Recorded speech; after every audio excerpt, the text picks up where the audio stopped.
has its frontier. A line between what is and what's next. We've played the game, built the legends, carried the weight. But this is different. This is where the game leaves the ground. No limits, no ceiling. No looking back. This isn't the next season. This is the next frontier.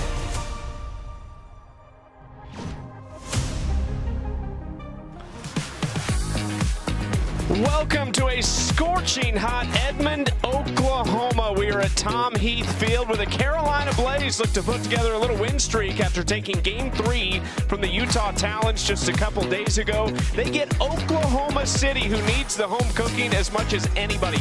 4 straight losses for the Spark as they look to get things going against the Blaze tonight.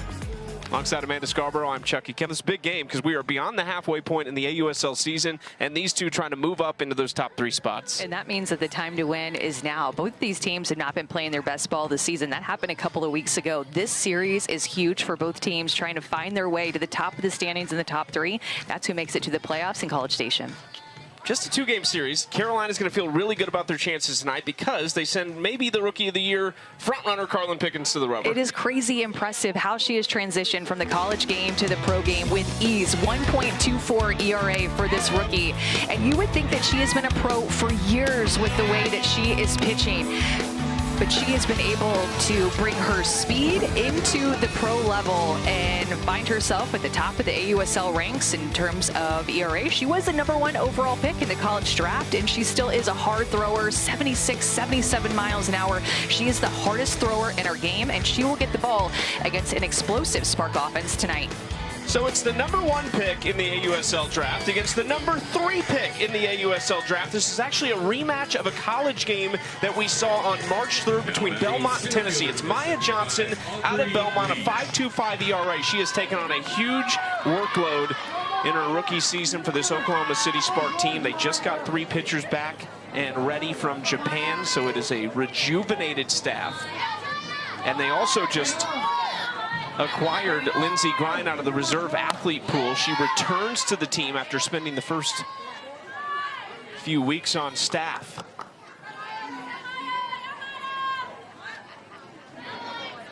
Aubrey Leach leads things off for Carolina and takes the first 2 pitches. It's a 1-1 count for Aubrey.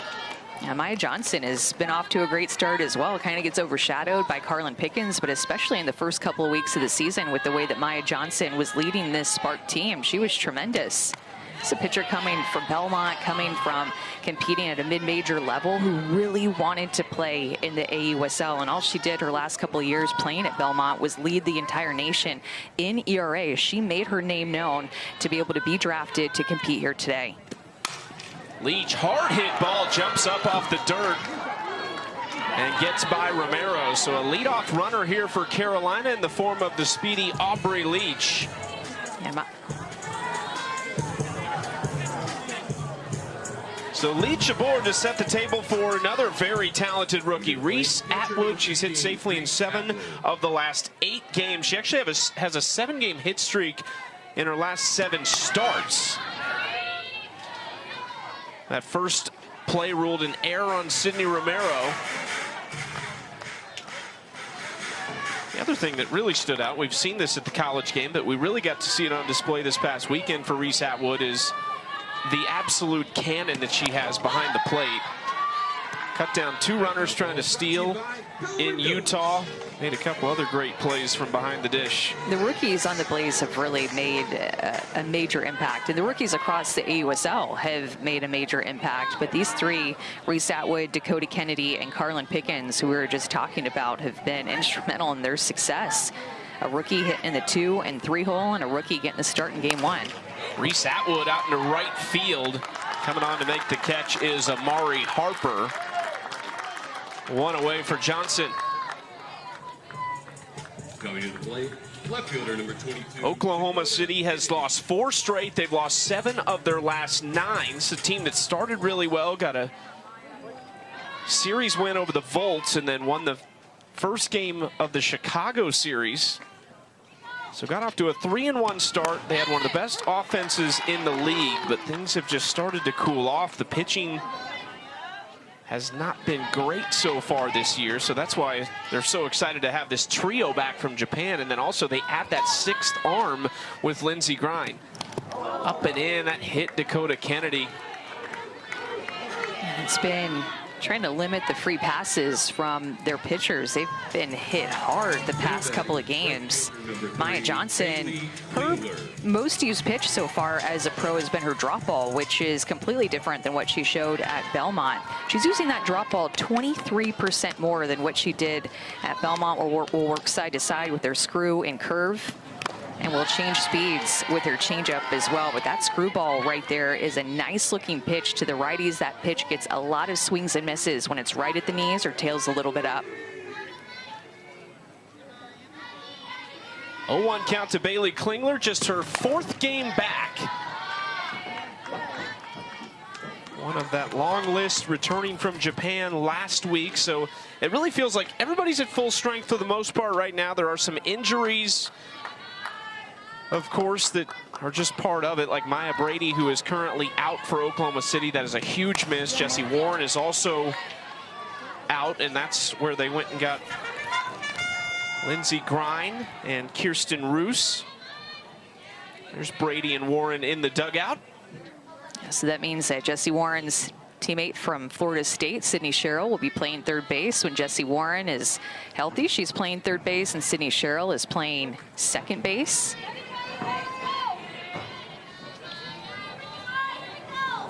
Klingler just 1 for 9 in the first 3 games back. Takes that pitch outside, ball 1. Just feels like Oklahoma City has to start having some shutdown innings early in the game. Their series against the Bandits was tough. That is roped into left field. Leach is coming home. The throw in time, and she's out. It's an excellent throw from left field from Sydney McKinney. And you'll take a shutdown inning however you can get it. From an outfield assist to being able to make plays at the plate like this. This is not something that Lindsay Leftwich, the third base coach, wanted Aubrey Leach to go on, but very aggressive, wanted to test the arm of Sydney McKinney, and Aubrey Leach goes home anyway, and they were able to get her. That is not a place we've seen a lot of Sydney McKinney in the outfield. We've seen her at third base, shortstop, second base. You just don't see her in the outfield a lot, or at least we haven't on this part of the globe. I'm telling you, watching the Spark play against the Bandits for 2 games, the Bandits look unstoppable at the plate, and the Spark just could not figure out ways to get outs, walks, hit by pitches, errors, and a ton of hits put up by the Bandits. The Spark need an inning where they put up a 0 here. Another mistake here. It's by Delaney Wiz behind the plate. So now 2 in scoring position for Anna Gold. Had a pair of hits in the Talon series, but 3 of her 7 on the season came back in game 2 of the year. Gold didn't get all this, and Roos makes a nice grab on the infield. There's the 0 you talked about. Maya Johnson starting off the right way. And her defense had her back. Sydney McKinney out in left field, a perfect one-hopper to Delaney Wiz, who was able to make the tag. Aubrey Leach ran through the stop sign, and the Spark shut down the Blaze from scoring. Now we'll see the Spark with one of the most powerful offenses.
sponsored by Mizuno. Carlin Pickens, the #1 overall pick out of Tennessee, had a great reaction sitting with her family as she learned that her pro fate would be in her home state of North Carolina. This is all she's done so far. Top 3 in all of these categories: wins, opponent batting average, ERA, and strikeouts, and she's taking on a big workload for this staff. And nobody throws harder in her game right now than Carlin Pickens. She is the hardest thrower in the league, and I'd say the hardest thrower in the world. And no team in the AUSL needed this type of an influence from a rookie like the Blaze needed in the circle. Their pitching staff was the worst in the league last year by quite a ways. Over 6 was their ERA. This is the lineup they face. It's a dangerous one, although they've been a little slow as of late. But 18 home runs still leads the AUSL, despite only hitting 2 in the last 4 games. And both of those actually came yesterday in their loss to Chicago. This is one who can really help. Sydney McKinney, who has not yet played with Maya Brady, and that is a duo that is going to be a nightmare when they get on the same field together, because you cannot keep them off the base paths. McKinney has played in 3 games, already has 2 multi-hit games, had a ton of speed as she nearly beats that out to second base. You're going to want to pay attention to the score bug in the upper left-hand corner, because Carlin Pickens already throwing 74, 75 miles an hour. So you'll see the speed every pitch that she throws. Her drop ball that she throws is her hardest pitch. She'll work in a rise ball and a changeup as well. But 75 miles an hour for her drop ball. She will bring her rise ball in at about 68. And then her changeup, believe it or not, is 65 miles an hour, which is top speeds for some of the pitchers that are in the AUSL. But she throws that drop ball a ton, mixing that changeup a little bit, and that rise ball too. This is scorched up the middle by Sydney Romero. Says, I'll see your 74-mile-per-hour pitch, and I'll raise you to 77 off the bat. Number 97, Delaney. Just letting Carlin Pickens provide the power on that drop ball that stays up. She did slip getting out of the box. Look at that right there, kind of stumbles. I hope that that was just a slip and she wasn't hurt. Last thing that the Spark needs is another veteran on their team to be hurt, to add to Jessie Warren and Maya Brady.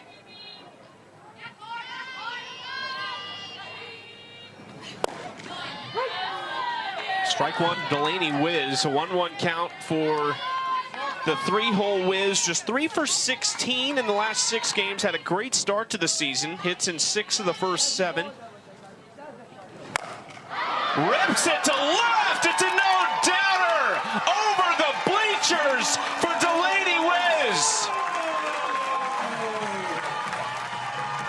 Her 5th home run of the season.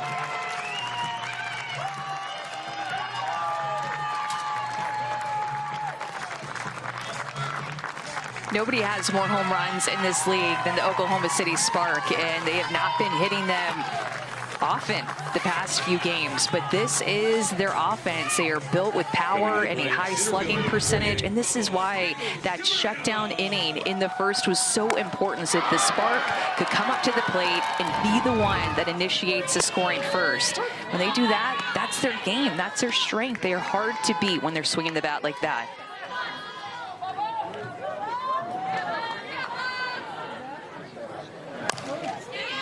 Ground ball left side, tough one to handle for Gold. That's an excellent play at third base, and there's 2 outs.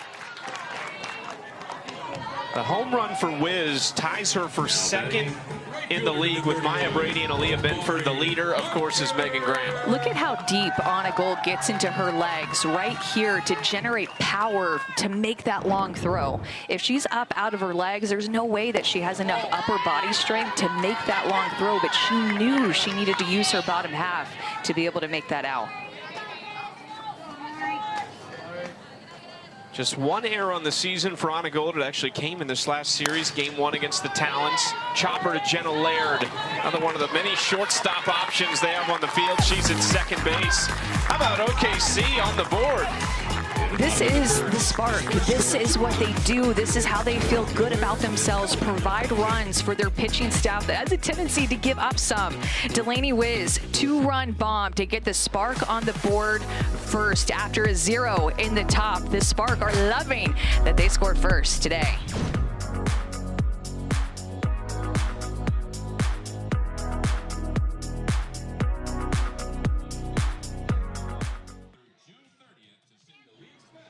To the All-Star Cup in Rosemont this August.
Continues Tuesday morning at 7.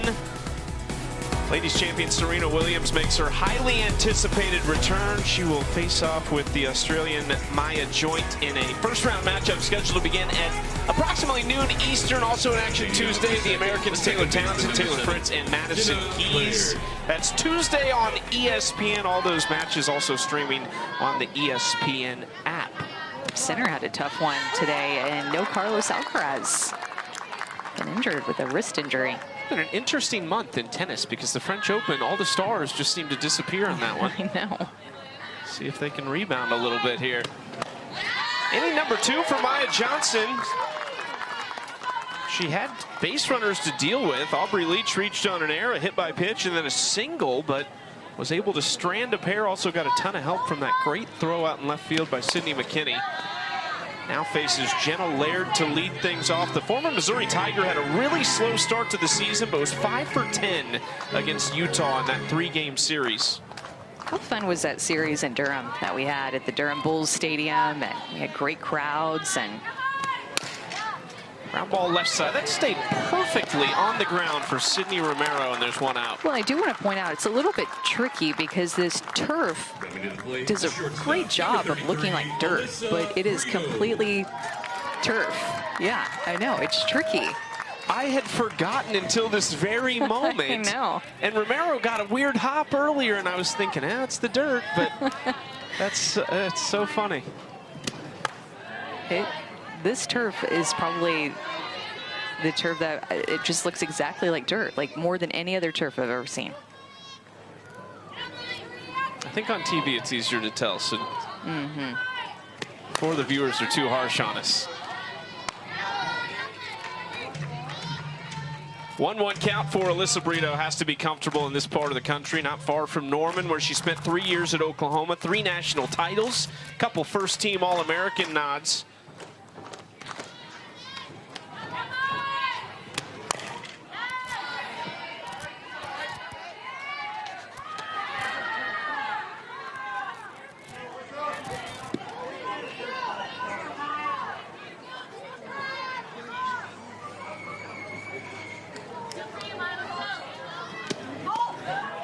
Outside 2-2 count here from Johnson to Brito, who slow start offensively, but just 1 error defensively. So the left side of that infield for Carolina has just 2 combined errors between Gold and Brito. It's been a great partnership over there. Brito takes again, full count. She also made a SportsCenter top 10 play while mic'd up, talking about making coffee for her teammates this past weekend against Utah. She's so athletic. Good swing here to center field. Brito's got a 1-out base hit.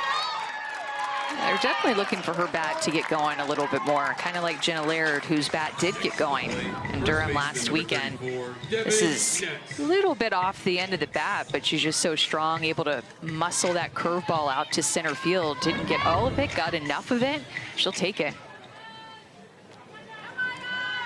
Just her 6th hit of the season so far. That is strike one on the inside corner to Devin Netz, who we only saw for 1 at bat in their Game 3 win over the Talons. It was a solo home run. It was Devin's 2nd of the season. She falls behind 0-2. You know, it's just been so interesting to me, Chucky, watching Maya Johnson come to the AUSL and completely change her pitch usage and the type of pitcher that she is. When she was at Belmont this past season, she threw her rise ball 40% of the time and only threw her drop ball about 17% of the time. But here, she is a more down ball pitcher with her drop, screw, curve, and change. And her rise ball is her least used pitch after being her most used pitch at Belmont.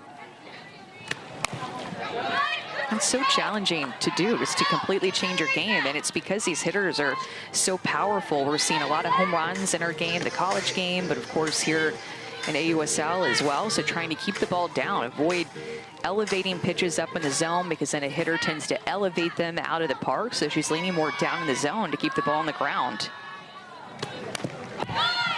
Well, we saw probably her best outing of her career a couple weeks ago. 4 innings against the Bandits, ended up in a run rule win in just 5, but she only gave up 1 hit, 2 walks, 4 Ks, and no runs. You talked a lot about the screwball on that occasion because she had a lot of right-handed bats that she was really hammering away with the screwball that was basically being thrown to perfection that day.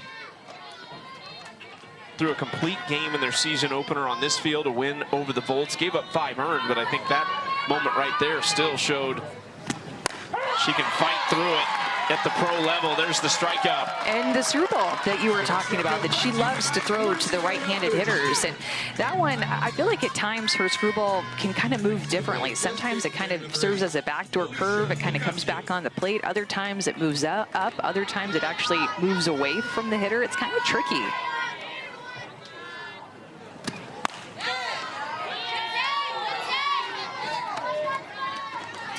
Ball 1 to Alicia Ocasio. Wiz held it there, an extra tick, begging for it.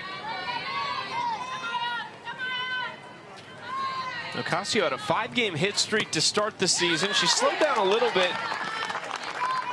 Had some good swings that haven't come to anything. She did have a triple against the Talons, but in that same game hit another one to basically the same spot on the right field wall and was robbed by Caroline Jacobson. Back off the metal stanchion that is there for one of our cameras. Wait, did you just make that word up, or is that a real word? Stanchion? That's a real thing? I don't know if I got the... I don't know if that technically is a stanchion. I'm thinking like basketball, the stanchion, you know? No. Like the basket? I don't know. I feel like I don't have the definition on me. You'd be Googling in between innings. I am.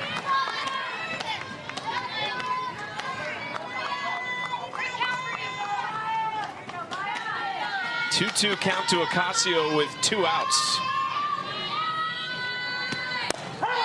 And there she goes on strikes, back to back. Looking strikeouts for Maya Johnson. 2 shutout innings for the rookie.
Oklahoma City to spark off to an early lead, 2-0 over the Blades.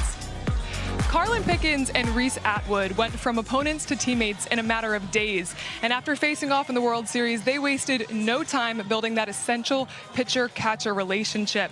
And the good news is they had an early start.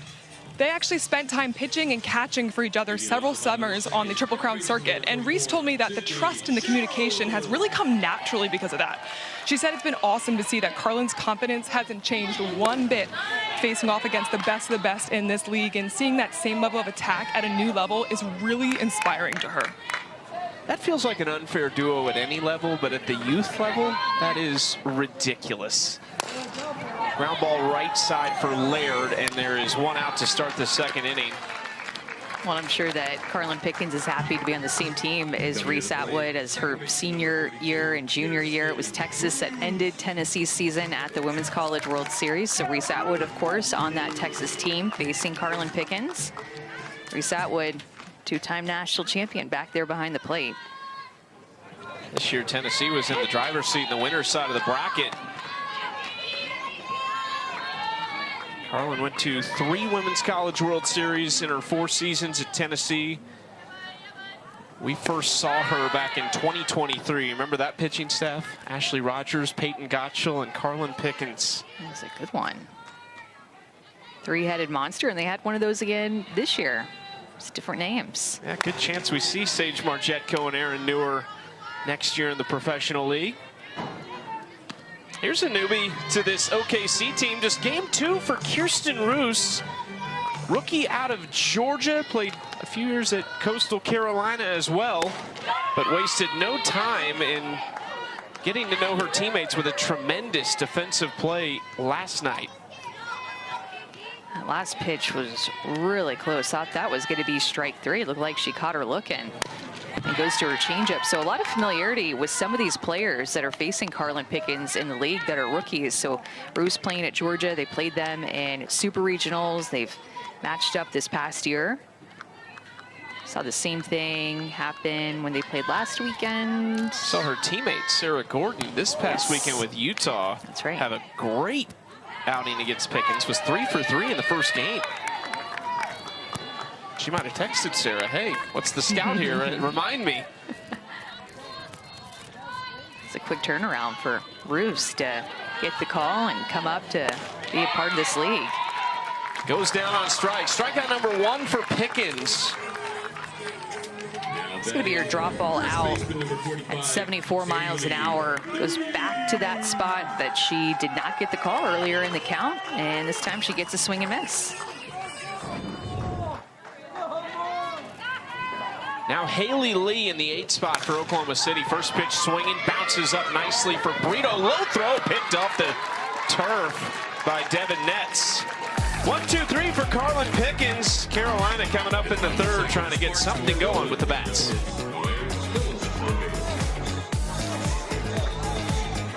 Hey, Smart fans, don't forget to visit our Smart merchandise trailer to get your Smart gear now.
Two-time All-ACC at Clemson, one of the best players in that program's young history. Third-year pro now out of the Tigers ranks, and we are joined live in the dugout by Mackenzie, who I think is also operating as a camera person today. Mackenzie, what's the... Okay, there you are. Hello. Hi, friends. How is you? We're great. This is fantastic access that you have for us. What are the vibes like in the dugout right now? The vibes are high. Bingo sheet is done. I feel it in my bones that we're going to get bingo in this game. You know, we got the top of the lineup coming up. I ain't shaking. I'm not worried. I like it. You're doing my job for me. Aubrey Leach is leading off 1, 2, 3 in the inning for the Blaze. Mackenzie, are you guys still playing bingo? And act as if I don't know anything about it and tell me what bingo actually is. Yes, we are playing bingo. Actually, let me go get my notebook for you guys. We are playing bingo, and I accidentally, the first inning was entirely my fault because I did not specify what team was doing what. So unfortunately, the Spark did get bingo on us, and that's a first. That's never happened. But bingo today, we have bunt for hit. We have a Blaze home run. I had to specify a Blaze home run. We have C2 pitchers, so we want to get Maya out of here and get on to the next. We have a stolen base. We have a diving play, and I feel that Anna's going to do it. I just feel it in my bones. And then we have a triple, and then we have a relay with an out. That is our bingo sheet today. How do you come up with them? How do you decide what's going to be on the bingo card? It's for sure a group effort. I'll probably ask 2 people, like, hey, what are you feeling for bingo? What's something that we want to work on today? And I need this bunt. We have not had a successful bunt. All of our bunts have been ruled as errors. So I really need to get a bunt for a hit today. I really do. It feels unlikely it will be this batter. Reese Atwood at the plate with 1 out and nobody on. Yeah, if Reese drops a bunt right now, low-key, our first baseman is all the way back. But I don't think anybody in this atmosphere is expecting Reese Atwood to bunt. Yeah, corners are playing back, but not going to happen now with 2 strikes. All right, Mackenzie, tell us about this team last year. Obviously really close. You got traded in kind of midway through the season, but what has been the biggest difference to lead to the success this year? Honestly, just the team's closeness, the vibe of this team. I mean, if we fail, we're still excited for the next person to do their job. If we succeed, it's like my success is their success is my success. I mean, I've never been a part of a team that is just so excited for other people's success.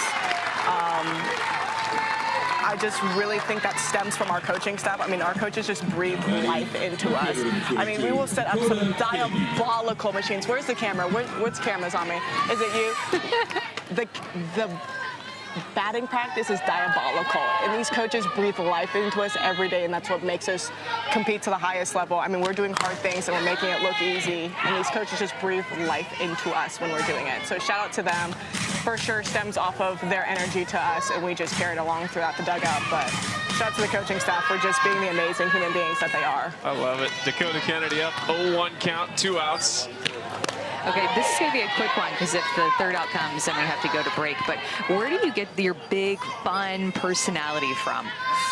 Honestly, my dad, we call him Big Burly Brian, Triple B. You can't miss him. He's just full of life. For sure, like, I am adopted, so I don't know where my actual personality comes from, biologically speaking. But Big Burly Brian, I know you're watching this. It comes from you, and my mom would say the same exact thing. So shout out to Big Burly Brian Clark. I love it. Thanks so much, Mackenzie. We appreciate the time and the access with the camera. Not a problem. I'm here all day. Thank you. See you guys. Just wish Mackenzie could get a little bit more comfortable talking to the media and just talking and being on camera. You know, she's a little bit shy. Yeah, she really is. The nerves get to her.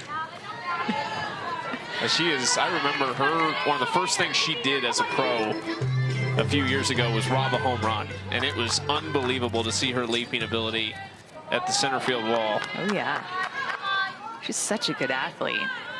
Good arm, explosive bat. This is a swinging bunt, but rolls foul off the bat of Dakota Kennedy. Maya Johnson now trying to match Carlin Pickens with that last 1-2-3 inning. She's retired 4 in a row and 6 of the last 7 batters. So the rookie lefty settling in. I think it's interesting too, Amanda. This feels like a totally different Maya Johnson that we could see in the back half, because now this staff has its full complement of arms. They even have an extra arm with picking Lindsey Grind back walk-up, and there's another strikeout for Maya Johnson, who now has 3 through 3 scoreless. I don't think that was on the bingo card of Mackenzie Clark, unfortunately. She was having a blast, and we love the access that she was able to give us.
Wednesday night heats up as the Reds take on the Brewers at 8 Eastern. Catch the matchup live on ESPN and stream every pitch on the ESPN app. Brewers in first place, Reds in last place. Brewers having a good season. Well, that's always it's just a winning organization, it feels like. Unlike, unfortunately, my Kansas City Royals right now. We are struggling. Hard hit to the right side. It's going to go down as a base hit for Grace Jenkins. Leading off the 3rd inning for Oklahoma City. Jenkins, a rookie out of Arizona. That's her first hit in the last 5 games. Sit back on a changeup and sneaks it past Devin Nance, who is so sure-handed at first base. That ball just snuck underneath her glove. That's a Gold Glove first baseman there, Devin Nance. First pitch outside for Pickens. Second time through the order, 1, 2, and 3. McKinney grounded out, and then it was a single for Romero on that laser up the middle before the 2-run home run for Delaney Wiz. That's how we got to this point in the game.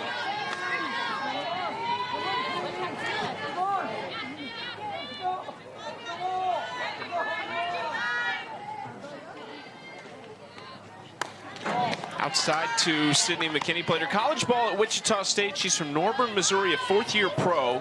Last year's batting champ as a member of the Chicago Bandits, hit .486, had 36 hits, and drove in 14. This one to the left side. Gold will take the lead runner at second. Next to the plate, shortstop number 2. Very good defense for this Blaze team. Think about how many shortstops there are on the infield. Brito, Laird playing second base today, but she could play shortstop. on a Gold. There are 4 Gold Glovers on the starting defense for the Blaze, which, I mean, that's incredibly impressive. So you have Devin Nance at first base, who got it at Arizona. Jenna Laird at second base, got it at Missouri. Reese Atwood got it at Texas, back behind the plate. And Dakota Kennedy in left field got it in the outfield at Arizona. And then Carlin Pickens, I believe, was on the All-SEC defensive team, so didn't get a Golden Glove, but fields her position very well. Lots of athleticism in the circle.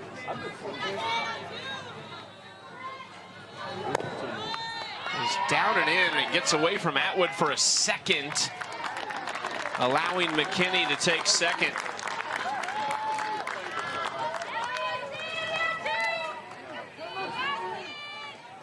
Seeing that defense on display regularly. That's a rare miscue from Atwood behind the plate.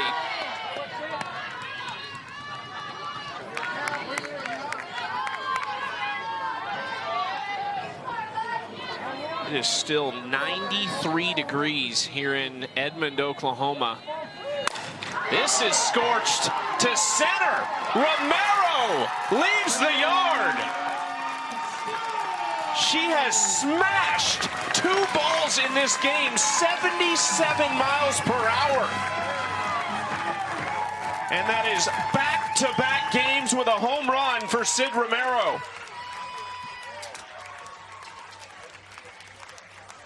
The ball is just coming off the bat of Sid Romero different today. It sounds different coming off of her bat. Got all of that. It was a line drive that just snuck over.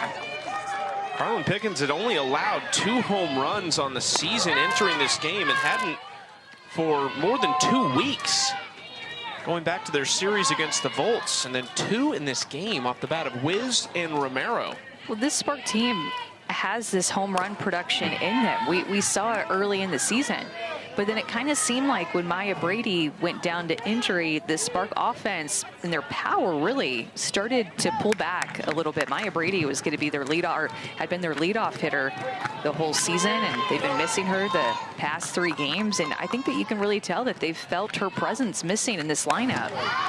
Wiz into center field, and Aubrey Leach comes in to make a nice catch. Let's go down to the dugout with Anna, who is with Sydney Romero. Sid, 2 huge hits for you today already. What are you seeing at the plate? I'm just looking for something. I know I can hit hard and just being on time.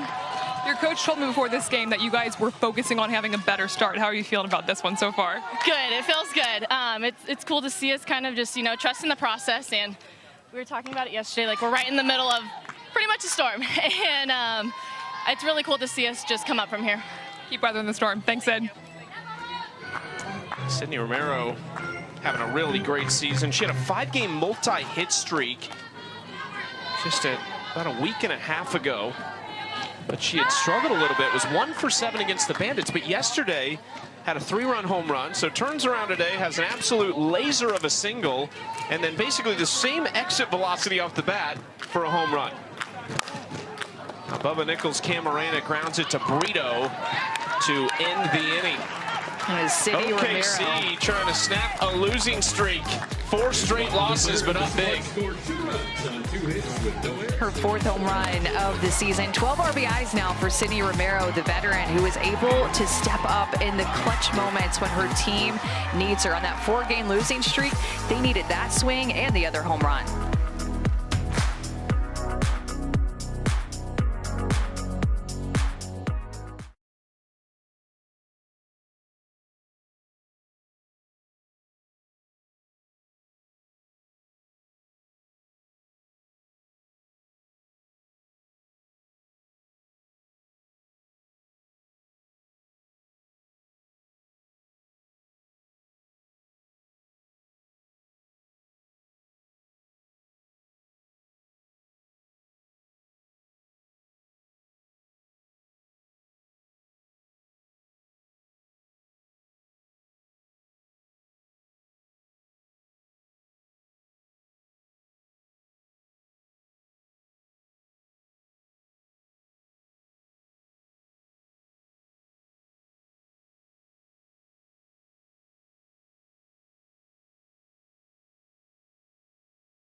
WNBA matchup coming up Sunday at 7 Eastern. The Indiana Fever roll into Las Vegas to take on the Aces. Catch it live on ESPN and Disney+. Also stream it on the ESPN app. You know what else you can do, Amanda? You can stick around and you can watch Oklahoma City, Portland right after that, Sunday night. We'll be here calling that game against the Cascade and the Spark, and that'll be a good one. How about that? We'll join in on the Women's Sports Sunday after that WNBA game. This is already a big game when you look at the standings. Utah out in front with 10 wins, Portland right behind them with 8, and then it drops off to 6, 6, 5, and 3. So even tonight, Oklahoma City on a 4-game losing streak. They've lost 7 of their last 9. They need to get wins quickly, and part of that is they're a game behind in the win category from the Blaze, but they've also played a couple more games than Carolina has. Well, you know that shutout on Saturday stunk. They got beat 14-0 in 5 innings against Chicago. Didn't put up any runs, had 4 hits compared to Chicago's 13.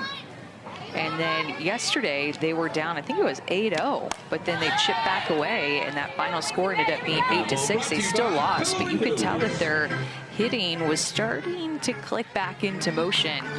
And now putting up a 4 spot here with a couple of home runs, trying to get back on track. They do not have an easy schedule coming up. Ground ball to Romero, who retires Klingler for out number 1. So the 2 against Oklahoma City, or the 2 against Carolina, I should say, for Oklahoma City. We have a day off tomorrow, back on Wednesday, and then they welcome Portland for a 2-game series this weekend. Their last home set is here, but it's against Utah, who is the best team in the league right now. And then they'll play 5 straight on the road to finish. So the home games are extremely difficult, and then they go on the road to face Texas and Carolina. This very well could be a matchup that, come the final week of the regular season, is for that 3rd spot.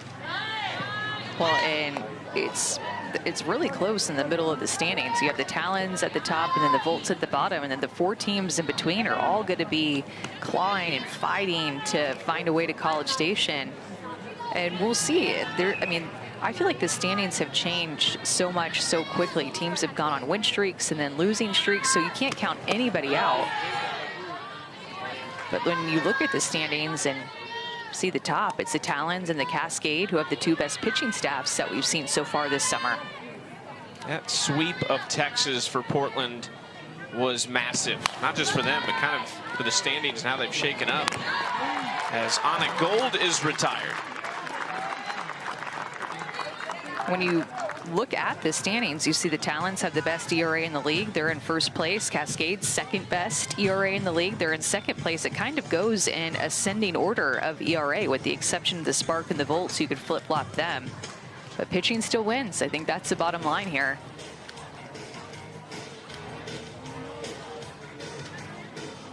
Seven straight now retired for Maya Johnson. They're trying to get those pitching numbers up and climb the standings. Second baseman number 17, Jenna Laird.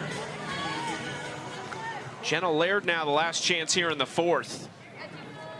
Trying to snap this fantastic run that Johnson's on. The 4 base runners, I should say. 1 error and then a hit by pitch and a pair of singles. Well, doing such a better job, Maya Johnson is, in these past 3 innings of keeping the ball down. All of her outs have either been strikeouts or ground ball outs. Compared to that 1st inning, you could tell she was a little bit more up in the zone. A couple of outs came in the air. Still didn't give up any runs, and that was such an important inning for Maya Johnson and the Spark defense to get out and get back into the dugout, having not given up any runs after those top games against the Bandits where they gave up so many. Really good location to get strike 2 on Jenna Laird.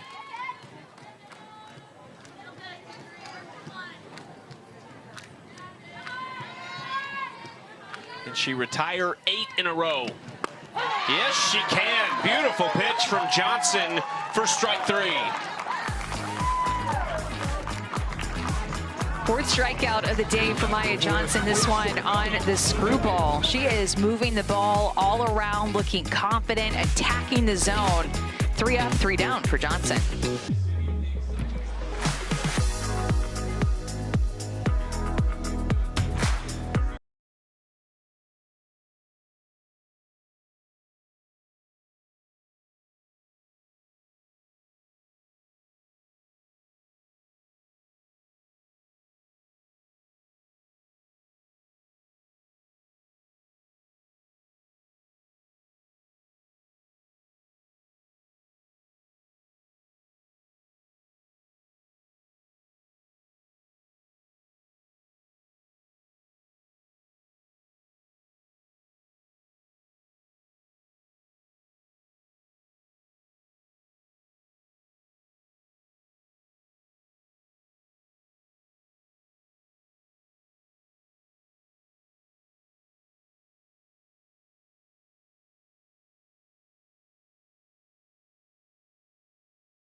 can you say your name? Elizabeth. What's your nickname?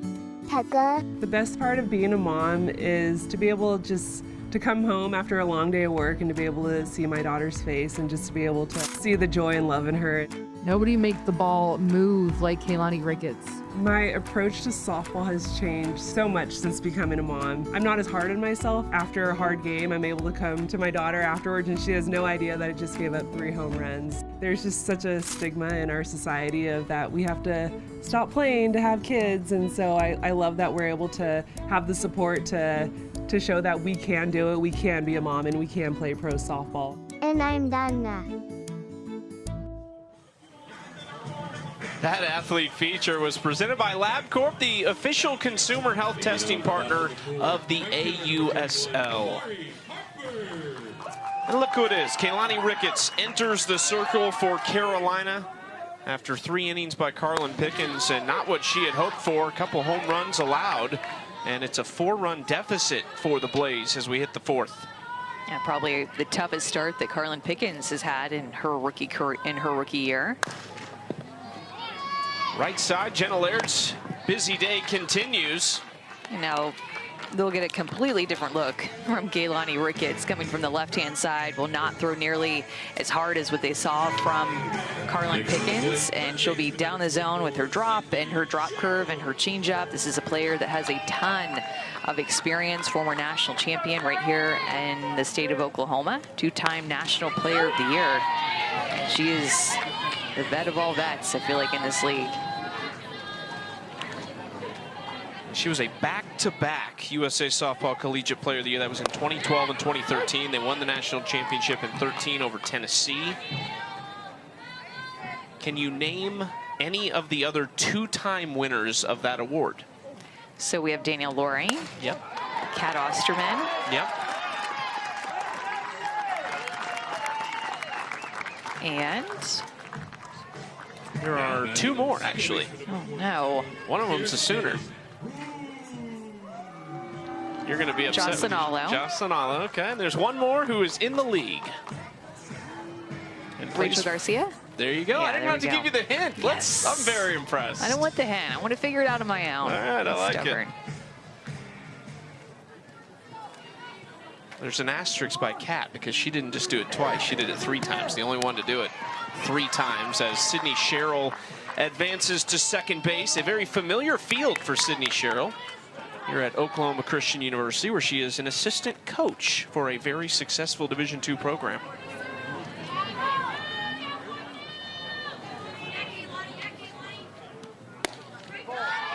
Outside ball 2.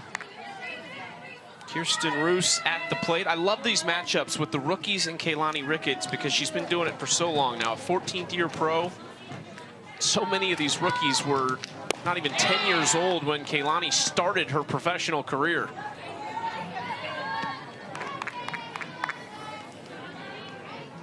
Now Reese Atwood, one of those rookies catching her. And of course the rookie hitting against her and Roos, but it's crazy to think about the age gap and where they were when she was playing at Oklahoma, winning that national championship and having a successful college career. Kaylani's sister Samantha, also an All-American at Oklahoma, and the current head coach at Mississippi State, just led the Bulldogs to their first ever Women's College World Series appearance. Really incredible job that Sam has done with that program. The whole Ricketts family, so athletic.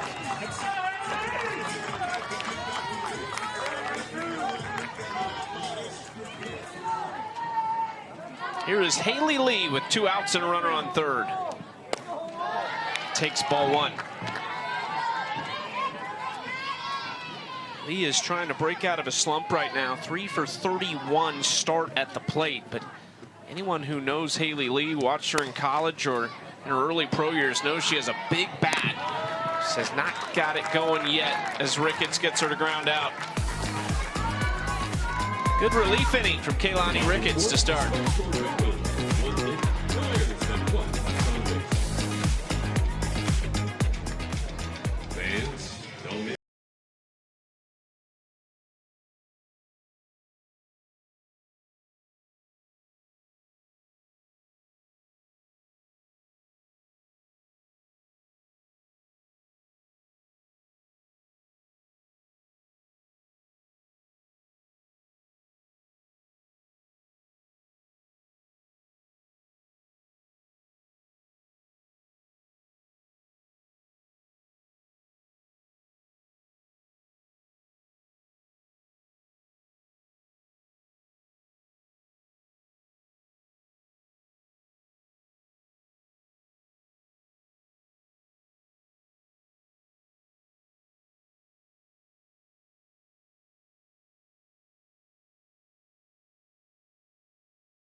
first inning, not with offense, but with defense. Sydney McKinney, the jack of all trades, from left field, the dart home to get Aubrey Leach, and that set them up offensively. Delaney Wiz with the first home run. She got them on the board. That ball went 286 feet. It went a mile, but then Sydney Romero did it as well in the third inning. More of a line drive, just snuck over the center field fence. 2 home runs for the Spark, and they lead by 4. Maybe, just maybe, that offense starting to get going again for Oklahoma City. They ran Carlin Pickens from the game after just a few innings. Her worst outing as a pro to this point with the 4 earned. How about this swing off the bat of Brito? Very comfortable in the Sooner State. Alyssa Brito's second home run of the season puts Carolina on the board. Swinging early in the count. We had talked about in the 3rd and the 4th inning, there had been a lot of ground ball outs and a lot of strikeouts. So Alyssa Brito totally counteracted both of those things by going up and swinging early in the count and getting underneath a drop ball down in the zone.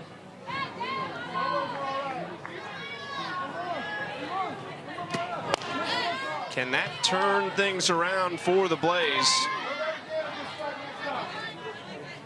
Still a ways to go, but 3 innings to do it in. Alyssa Brito just feeling the vibes coming from Norman. The aroma off that beautiful stadium where she played for Patty Gasso as a 3-time first-team All-American, 2 hits in her first couple at bats here. Well, home run was on the bingo card, right? I think it was on the bingo card, the home run. Pretty sure.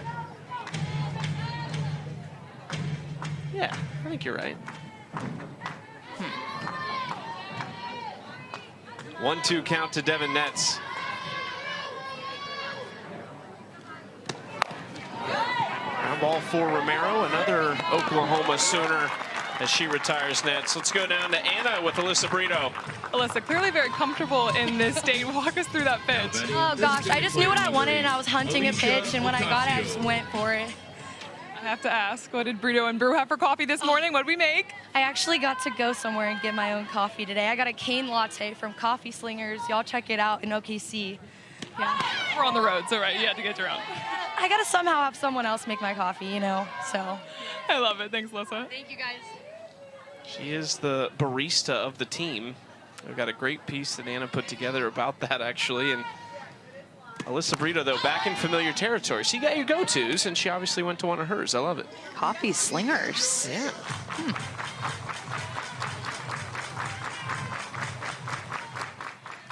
Be big if they could get her really going the way that she's capable of going. She was drafted as if she would lead this team in a lot of ways. She was the 1st-round pick in the allocation draft. Now, they protected a lot of hitters. 4 of their 5 protects were hitters. Kaylani Ricketts was the only pitcher that they protected in the expansion draft. Of course, 2 new teams coming into the AUSL this year. Spark being one of them. The Spark were an organization already, but in joining the league, they had nobody on their roster at that point, had to rebuild from scratch. Their first player in franchise history was Maya Brady. Their first college draft pick is Maya Johnson in the circle right now.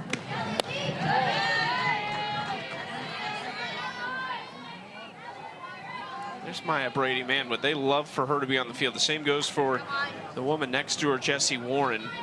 Maya Brady in the leadoff spot basically leads them in every offensive category as Ocasio lines that down the right field line. The good part for the Spark is that they have struggled without Maya Brady.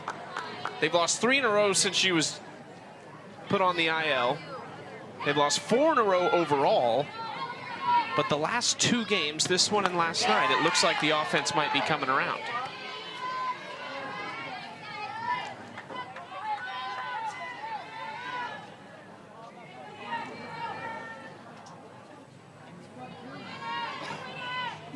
(3-2) to Ocasio.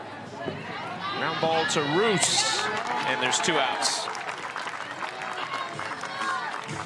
So 0-3 without Brady. And the average is actually really similar, but the home run production, now this was, you know, entering today's game, they've hit 2 today, but in those 3 games before, it only hit 2 home runs, averaging just 3 runs per game, slugging .387 compared to .523. Aubrey Leach sends it through the right side, a 2-out base hit to keep the inning alive.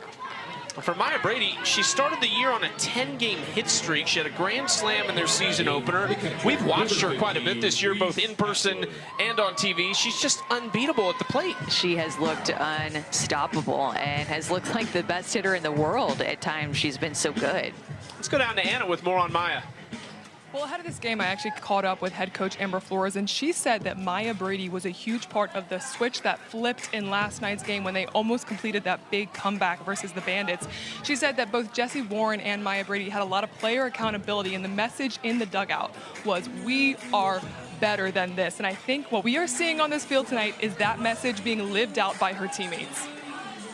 And this is just such an important game. We've said that a couple times. They're 5-8 though, so 12 games to go, including tonight. They're on a 4-game losing streak. This could really turn things around in what is a big homestand for the Spark.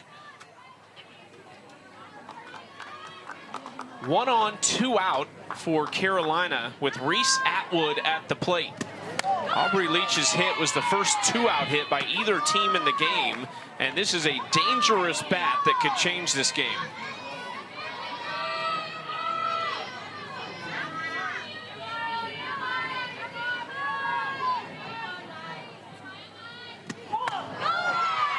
I still think that things can change so quickly. I mean, you saw the way that the Volts played 2 wins in a row, looked like they were getting back on track and finding their winning ways, and then the Cascade go in there and end up sweeping them. I just feel like there's just such big waves of momentum in this league that you really can't count anybody out, because you could go on a win streak from here on out that could start at any moment, and then another team could go on a losing streak, and you could work your way back up the standings and play your way to College Station. So nothing is set yet, and everybody still has to play to win here. A lot of play for her. We saw Texas and what they can do with the bats about 10 days ago or so, and they beat Chicago in back-to-back games. They're sitting there with 3 wins, but you're a week away from being right in the thick of it.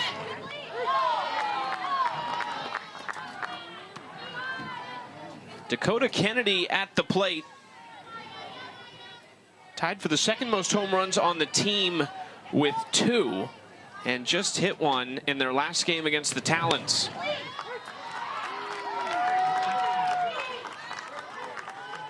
Behind 0-2 in the count.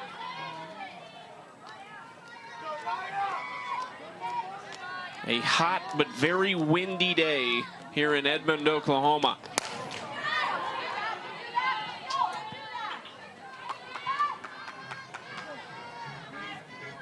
Foul ball brought to you by Bella Windows.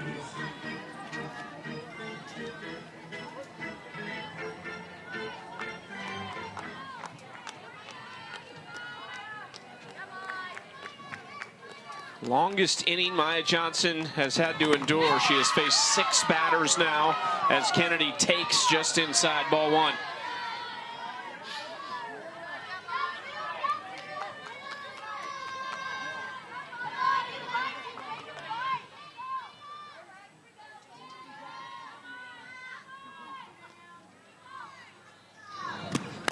Ooh, came in and hit her on that knee brace.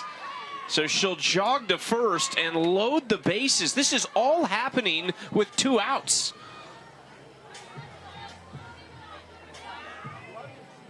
We'll see if Amber Flores decides to make a pitching change here. It looks like it. His 3rd time through. And the ball hard, that error, and then followed up by a walk. Now the bases are loaded. Well, look who it's going to be. Lindsey Grind, fresh off being picked up off the reserve athlete pool, played the first couple of weeks with this team. She returns into a very tough spot. Seems like a long while ago now, but Alyssa Brito started this inning with a solo home run early in the count against Maya Johnson. Took her deep on a pitch, low in the zone, made the adjustment that everybody's feeling now.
Eastern on ESPN2. More AUSL coming your way tomorrow night. Big spot here for the rookie out of Oregon, Lindsey Grine, who was on this roster as part of 5 rookie pitchers to begin the season, but they got everybody back, so Grine went away briefly and was just reactivated out of the reserve athlete pool today. And enter on in, bases loaded, and a jam type situation. The rookie comes in and she'll throw a lot of rise balls, a drop ball and a changeup every now and then, but Lindsey Grine is going to be heavy rise ball and all different levels from the knees all the way up to the shoulders. So these Blaze hitters are going to have to deal with that pitch. Bailey Klingler is the batter. Bases loaded, 2 outs. Klingler to left field. Back goes McKinney, and it's gone! A grand slam for Bailey Klingler!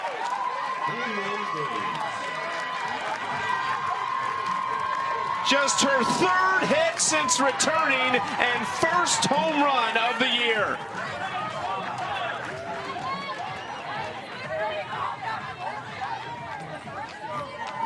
Talked about having to deal with the rise ball, and this is how you deal with it. First pitch, she gets a rise ball, and she gets her barrel to this up and in pitch to just send it out of here. 217 feet.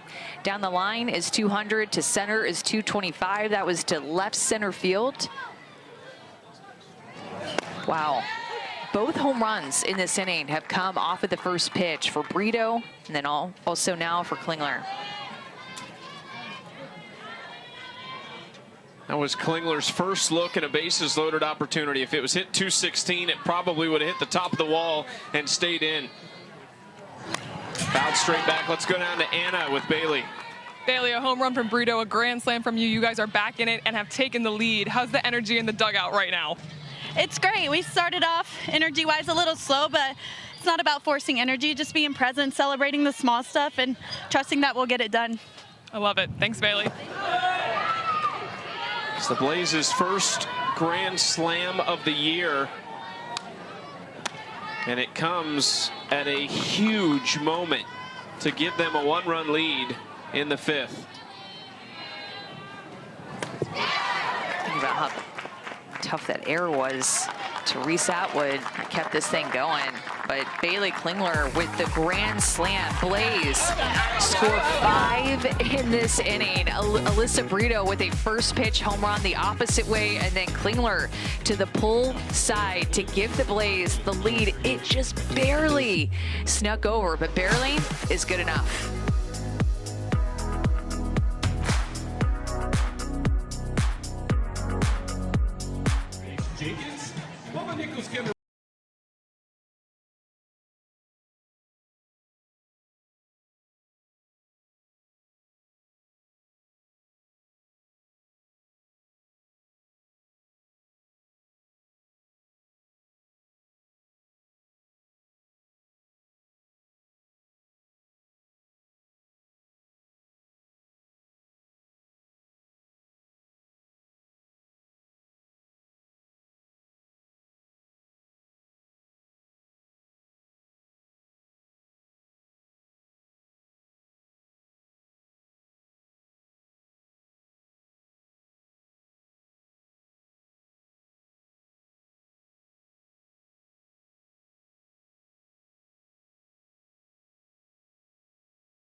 Continues Wednesday night as Carolina squares off with OKC. That's game 2 of this series. 7 Eastern on ESPN2 and on the ESPN app.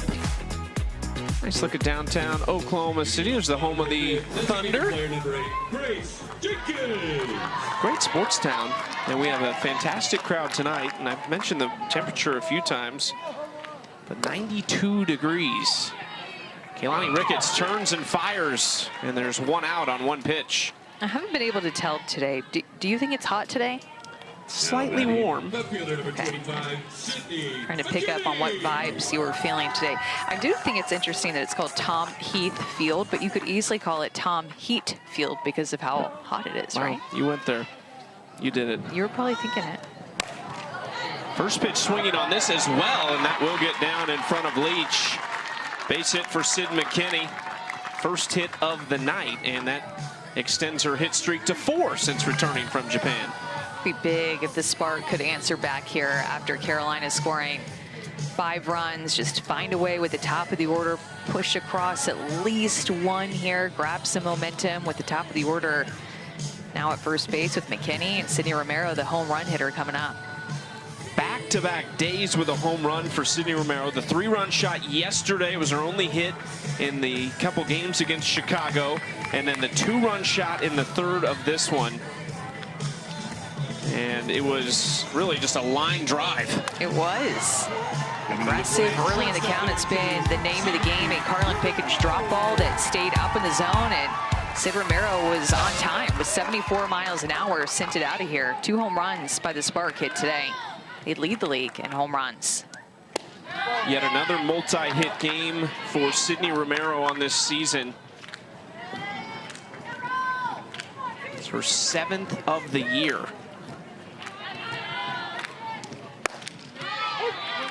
One count to Romero. Couple Sooners going head-to-head, not in the same generation of Sooners.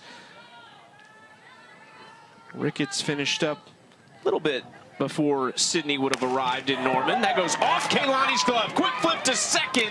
They won't get 2, but it'll go down as a 1-6-4 out at second. A really nice change of direction by Alyssa Brito to get that off the glove of Ricketts, and then Laird, good footwork to be moving towards second base, of course, with the toss, quick turn, but good hustle by Sid to get down the line to break up that double play. Delaney Wiz swinging at the first pitch and falls behind 0-1. She had the other 2-run shot. She started the scoring back in the bottom of the first. 5 home runs on the season for Delaney, and a very similar looking swing on a similar pitch. The drop ball is moving today by Kaylani Ricketts. It is just falling off the table. She's able to throw that pitch through the zone and out of the zone for the chase. A take there by Delaney Wiz. Jayla Wright in the bullpen, getting ready, had one of her best outings against Utah this past weekend.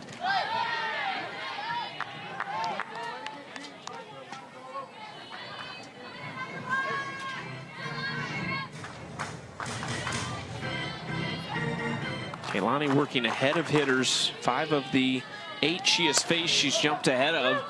This is in foul territory. Nets over and makes the grab. A very similar grab to what we saw in Carolina this past weekend for the Gold Glove first baseman. Devin Nets in Carolina up 1, going to the 6th.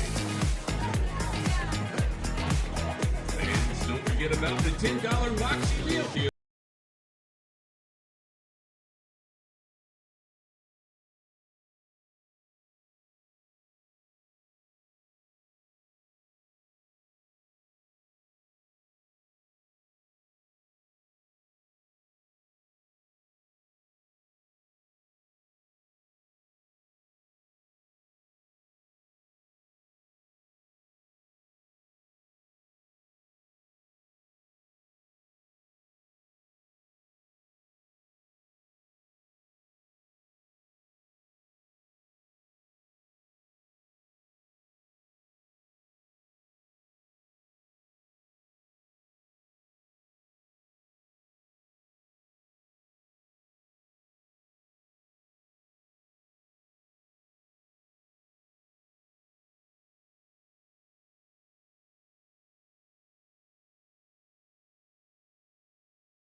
Let's take a look at the Carolina Blazers 2-out rally presented by Miralax. Bailey Klingler came up with 3 on and 2 outs, hit a 2-out grand slam to be able to push through some runs for the Blaze and give them the lead.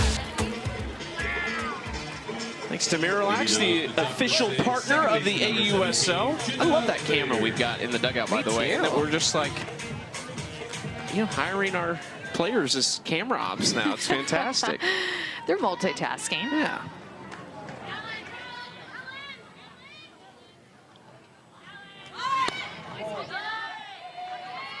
First pitch from Lindsey Grind here in the 6th inning, just missing to Jenna Laird.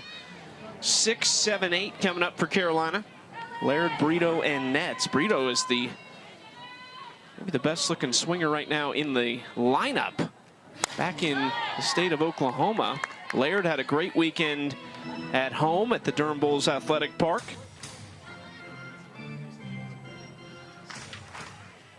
Carolina only about 5 more home games, and they will not be back home until the middle of July, the 15th and 16th, for a 2-game series against the Bandits.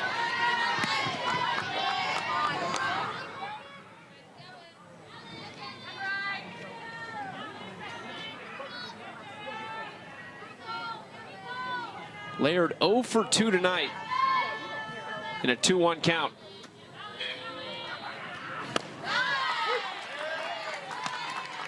Finally getting that inside corner to the lefties. Something that I just feel like I've noticed in every game, not just this game, is that to left-handed batters in particular, I feel like the inside corner kind of disappears. The outside corner is pretty wide.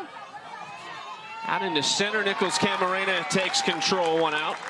But the inside corner has been tough for these pitchers to come inside to these left-handed hitters and find the strike zone on that side of the plate. And again, not just this game. This has been league-wide that I feel like the strike zone has been tight on the inner half to lefties.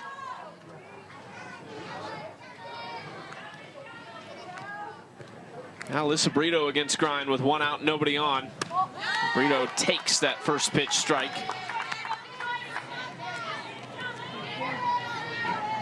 Told Anna Camden last time up she got exactly what she was looking for. That pitch did not look like what she was looking for on that first pitch strike.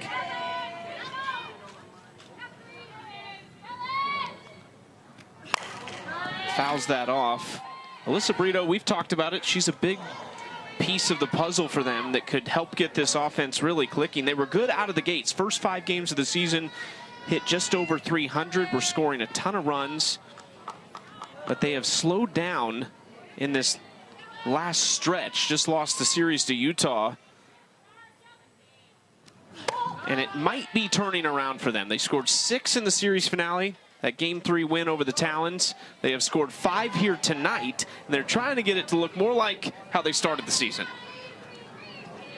And pitchers love scoring 7 runs a game. And pitching staff's going to feel real comfortable when they're doing that. 5 runs here today, quickly.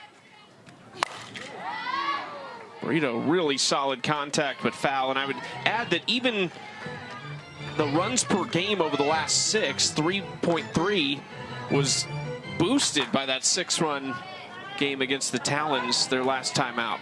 So without that, that number a lot worse even. Brito did not get all of this, and Roos handles it on the infield, 2 outs.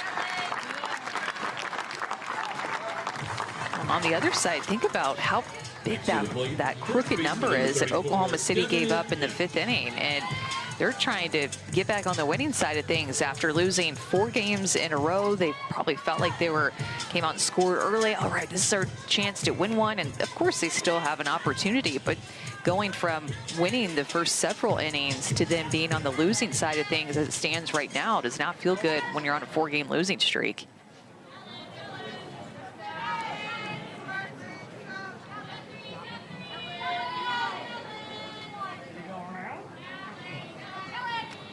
First pitch inside to Devin Nets. What's the secret recipe to get out of the funk a little bit and kind of find their groove. It felt like they were finding it. We had great defense early. The Bats have had a few big swings, but what's the recipe? I think to come out and score early, of course, and play good defense. I mean, I keep going back to it, but the error, that was the E5 to Reese Atwood that then led to Dakota Kennedy with the free pass, then put the hands in the bat of Bailey Klingler. I mean, that error is the difference maker in this game right now, and you hate to just put it on one play, right? But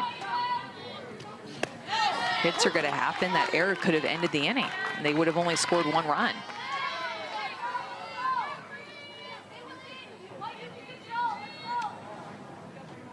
Bailey Klingler came to the plate hunting. That was on the first pitch Lindsey grind through that she hit that grand slam. Now Nets sits on this, and that's going to roll to the wall. The throw into second is not quite in time. Nets just around the tag for a double.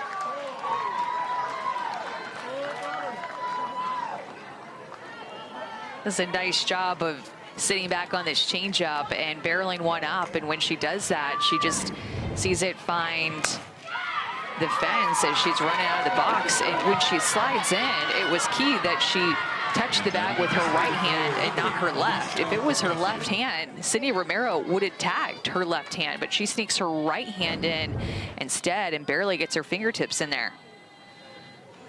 Blaze had just 2 hits in the first 4 innings. They had 3 last inning and another one here in the 6th. The offense coming around late, looking for insurance now, and a lot of this has happened with 2 outs.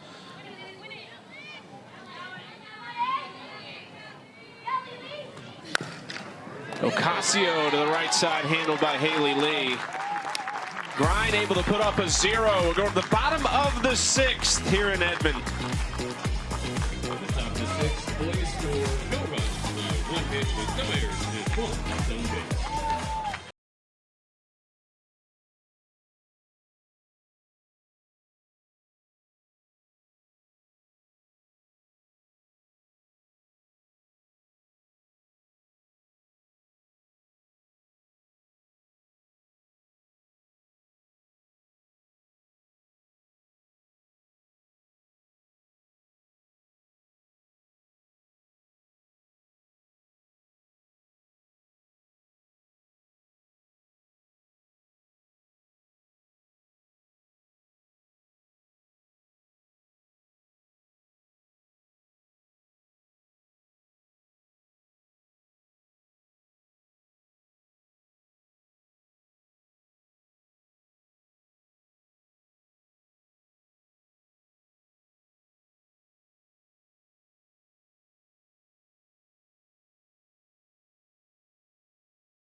Bandits had 25 hits put on the board in 2 games right here on this field against the Spark. They just continued to pound the ball all throughout the lineup. Skylar Wallace had a couple of home runs. Sammy Williams had several hits. Jocelyn Erickson, the rookie, 4 hits. Ilana Akbayani, everybody getting in on the action. And now they will face one of the best pitching staffs in the league.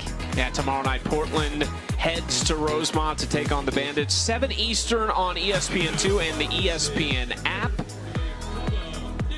Chicago, 2 wins in a row. They are up to 6-7, right in the mix for that 3rd playoff spot. And I'm sure they're thinking higher than that, because it's just like the meal was prepared, but it was just missing a little something. And so they added a dash of Skylar Wallace and Lexi Kilfoyle, Kat Sandercock, Emily Kennedy, all returning. My goodness, that team looks dangerous. I think that game tomorrow will be really good. The way that the Bandits are hitting, they hit .455 in 2 games against the Spark. Skylar Wallace is just, and we saw it last year, just the vocal leader, the emotional leader of that team. Well, it was still an extremely talented group. It just felt like one little piece was missing, and it was kind of a big piece. Mac Barbara was added on to their offense, and she's been a big part. Sammy Williams is having a heck of a season, and Aaron Koffel didn't even play in the game yesterday. Bubba Nichols to right field.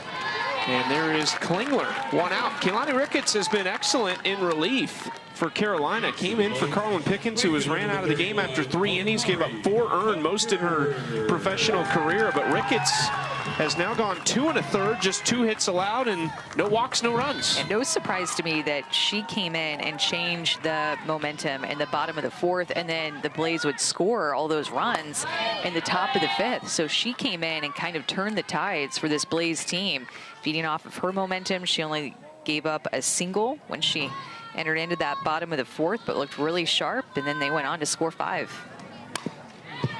Keilani was the former number 4 overall pick in the 2013 NPF draft. She played in Japan from 2013 to 2018, so not just in the States, she's played internationally, she's played with Team USA. So much experience in that left arm.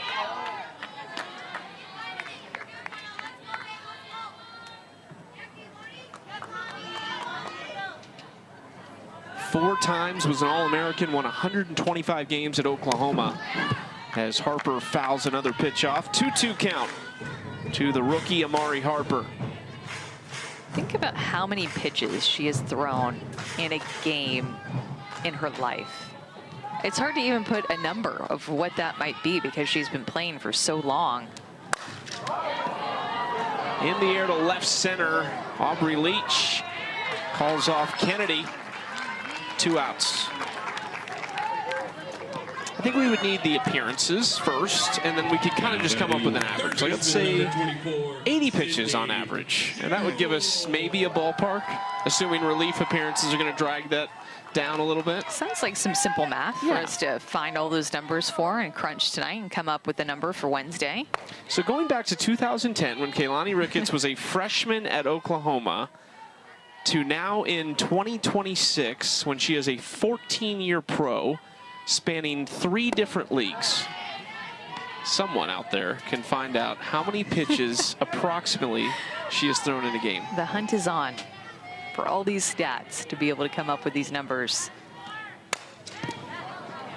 Cheryl waits on it and floats it out into center field for a 2-out base hit. So Oklahoma City, that's their first 2-out base hit of the night, with Carolina hitting 300 in those situations. Second baseman number 42, Kirsten Rue.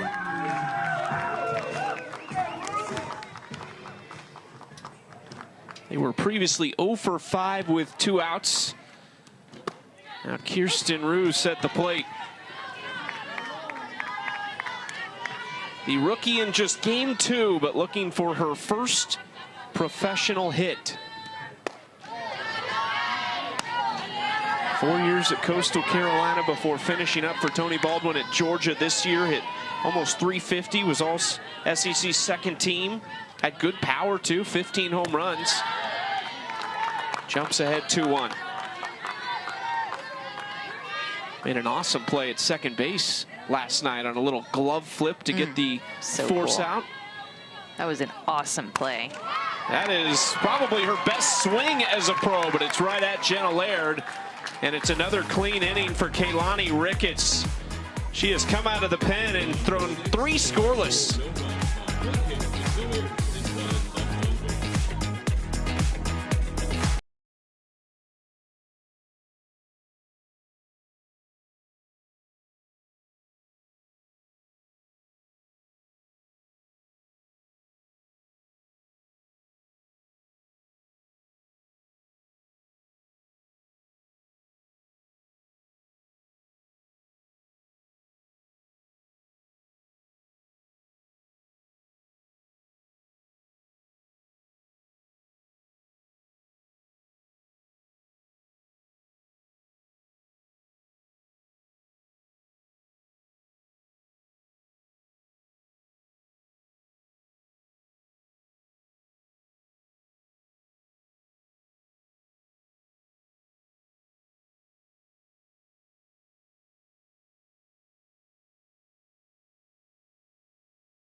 go get my notebook for you guys. We are playing bingo. We have a stolen base. We have a diving play, and I feel that Anna's going to do it. I just feel it in my bones. We have a Blaze home run. I had to specify a Blaze home run. Mackenzie Clark was on it. They needed the home run, so Alyssa Brito gave them one of their home runs.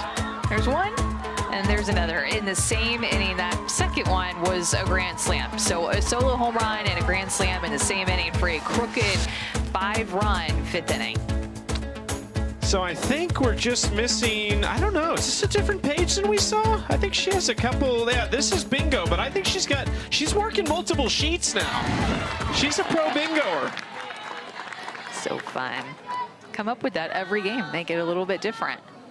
That was a fun interview that we did with her. I think we were in the way. Yeah. I think we really just needed to hand the keys off to Mackenzie for the inning and see what happens. Aubrey Leach was trying to give her bingo on the original card with that bunt single. That's what they were missing there. She is behind 0-2 in the count. 1 for 3, and she sparked that 5th inning in a way with the 2-out rally. Brito hit the solo home run to lead it off, and then Leach restarted things with the top of the order and 2 outs. Inside, this is a new pitcher in the circle for Oklahoma City. Jalen Ford, the 11th year pro out of Hot Springs, Virginia. Played her college ball at James Madison. Was part of really what was a great run there for James Madison. With not just results, but talented players. Megan Good was another one who played a little pro ball out of JMU, and she gets the strikeout of Leach. She came in her first appearance when she came back from Japan and just looked lights out. I think she had 4 strikeouts to the 6 hitters that she faced. I mean, she looked unhittable. And then since then, it's been this Oklahoma City Spark pitching staff that's been giving up some runs, and it's kind of been contagious, even to Jalen Ford. Yeah, 5 earned in 7 innings over 2 appearances against Chicago. You mentioned it, 4 strikeouts, 1 walk in the 2 innings she debuted with in Utah. Somebody a lot of these hitters will not have seen. This is off the bat of Atwood over to Lee. 2 quick outs now for Jalen Ford. Played in pro in Japan since 2017. She will actually be inducted into the James Madison Hall of Fame coming up in September. Oh, good for her. Congratulations to Jalen Ford. What an honor.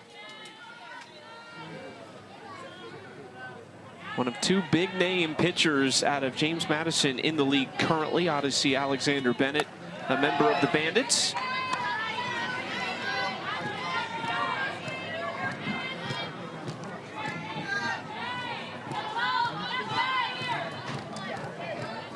Two of the 3 batters she has faced in the inning coming from the left side. Now Dakota Kennedy, who has reached twice on 2 hit by pitches.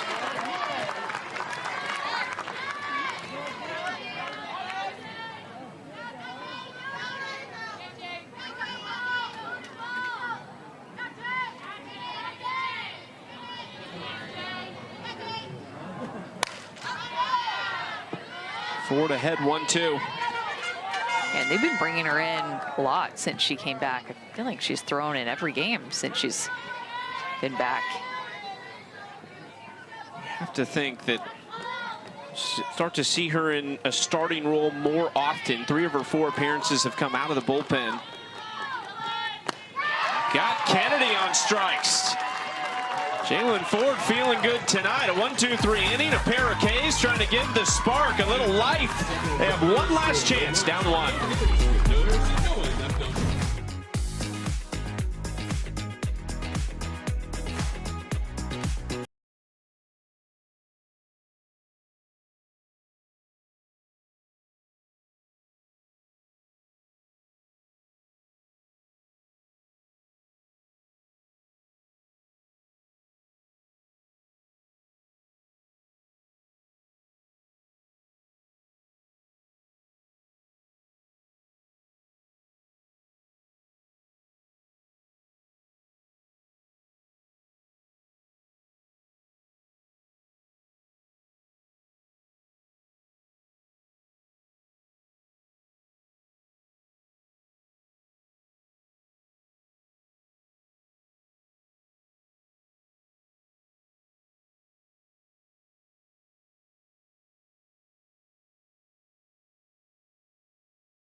The AUSL is sponsored by Mizuno.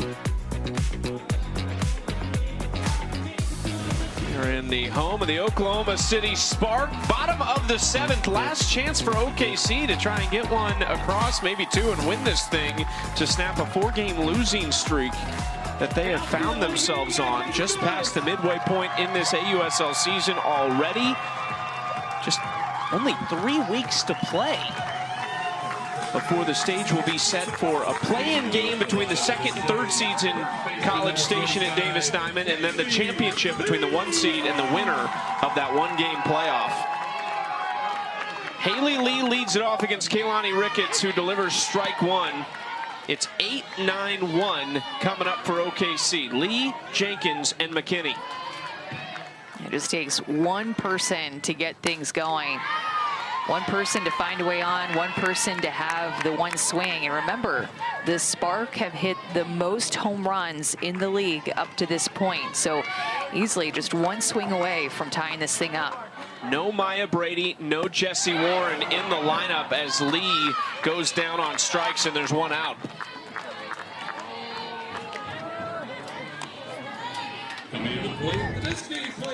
Drop ball away, gets Haley Lee to chase, and a quick first out.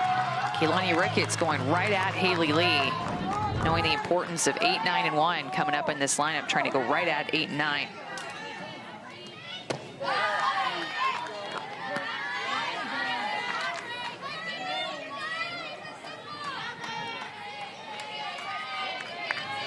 Grace Jenkins singled back into 3rd, her first hit in 5 games.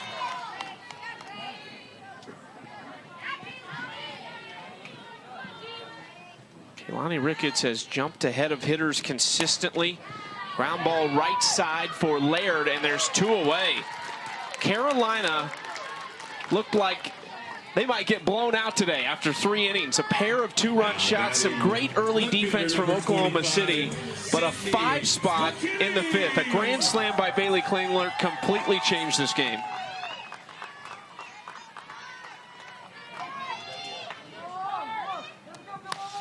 McKinney fouls it back 0-1.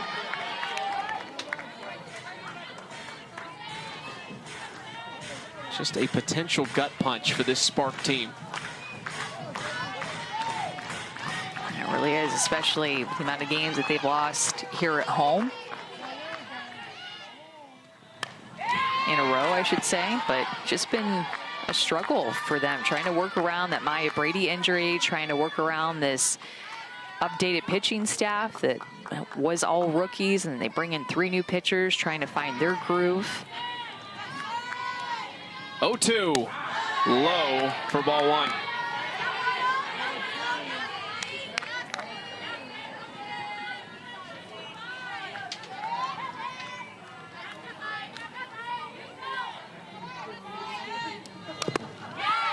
McKinney just got a piece of it. Just barely. This drop ball is so tough for these hitters to barrel up. Ricketts trying to end it right here on a 1-2 pitch. Little off speed, floated out into shallow left. Kennedy takes control, and it's a come from behind victory for Carolina, who have now won back-to-back. And that's the ball. Tonight's final score, Carolina plays 5, Oklahoma City Spark. You know, it all started with that Alyssa Brito home run, too. I mean, don't forget about that, because Bailey Klingler had the grand slam, so pushed across more runs in that inning. But Alyssa Brito led off that inning with the solo home run on the first pitch, and everything felt like it shifted from there. And the 2-out grand slam by Klingler did him in. It's Carolina's 7th win of the season, their 2nd in a row, as they're trying to heat up on this road trip. And they are now firmly in 3rd place. Just a win behind the Cascade. with the same number of games played. Talons up top 10-4. Spark need to figure something out quickly. They only have 11 games left in their season. Right now at 5-9 and have lost 5 in a row. Down on the field, Anna has Kaylani Ricketts. Well, we just talked about how fun it is to be eye to eye, both of us tall girls out here. Kalani, you guys got down early, but you got hot at just the right time. What was the adjustment for you? I think just keeping our energy and just being able to trust the process. I think especially in this game, we've got some tough pitchers out there, tough hitters on the other side. So just being able to trust our bats and trust the process with it. You were also part of the adjustment. You came in and shut the Spark offense down. What was working for you in the circle today? I think just getting my timing down. My timing's just been feeling a little off, and Carlin's been great for us the last few weeks, and so it's been great to see her having our backs, and so it's awesome for us to have her back as well. How much does the veteran experience that you have in this league pay off in situations like this? I think just being able to enjoy the process, knowing that we can't get too high or too low this early in the season, and so just being able to enjoy what we have right now with this team. Well, you can't get too high, too low. You've got an off day tomorrow and then another one. What's that off day look like to stay ready with your whole team? Yeah, I think just resting and recovering and just being able to reset going into the new game. It's 0-0 ball game in 2 days. Thanks, Kalani. All right, thank you.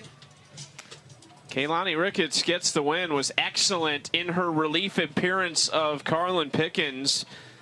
And kind of a shocking win for Carolina, who trailed 4-0 going into the 5th. And then it was really a 2-out rally that ended with this swing right here. On the first pitch that she saw, so was Alyssa Brito's home run in that same inning. Blaze were aggressive in that inning. Riley with 2 outs, and it paid off for a 5-run 5th.